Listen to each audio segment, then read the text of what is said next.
مادر 5 سال یا 6 سال میگه فرزند شنیدی، از غم فرزند، از داغ فرزند، از فراق فرزند دردمند شد، بیمار جاگه بیماری افتاد.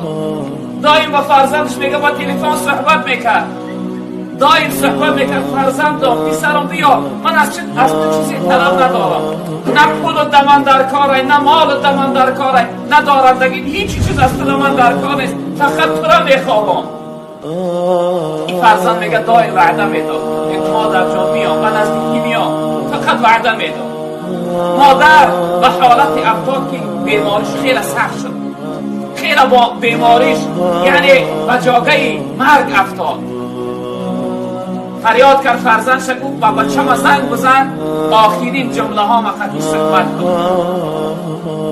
زنگ زد، این مادر با فرزندش صحبت کرد، گفت فرزندم گفت خیر حالت من وضعی است، از عمر من شاید یک روز یا 2 روزی دیگه مانده باشه، من حالت من خوب میدانم، خیر حالتم سخت است، اگر فردا آمدی من دریا میکنی و میبینی، اگر نه آمدی بچم دیدارا در قیامت، در این دنیا دیگه من دیده نمیتونم. این فرزند مثل دائما هر وقت فریب کرد و آچه جان کو پگه میام، اگر کو سحر در سمالیات میپرم، سحر در دوشنبه میشم، شاید به ساعت 12 تا یک در نزد شما شد. این مادر فردا شد میگه جانش میسوزه، گاهی بی خود میشوه و وقتی به خود میاد در حال میپرسه میگه فرزندم رسید؟ آیا بچم رسید؟ بچم آمد؟ ساعت وقت رفته ساده است، ساعت 10 11 12 شده است، فقط وقتی به خود میآید چیزی نمیپرسه، میگه فرزندم رسید؟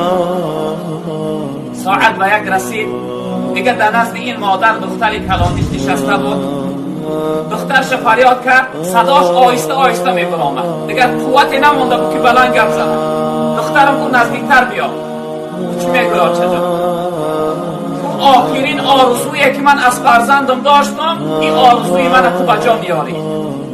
دخترم گفت وقتی که داده را از در خانه در آمد، یعنی که رسید، او را بخیز در آغوشت بگی، در آغوش بگی و از پیشانیش بوسه کن، از پیشانیش بوسه کن و براش بگو که این آخرین آرزوی مادرت بود،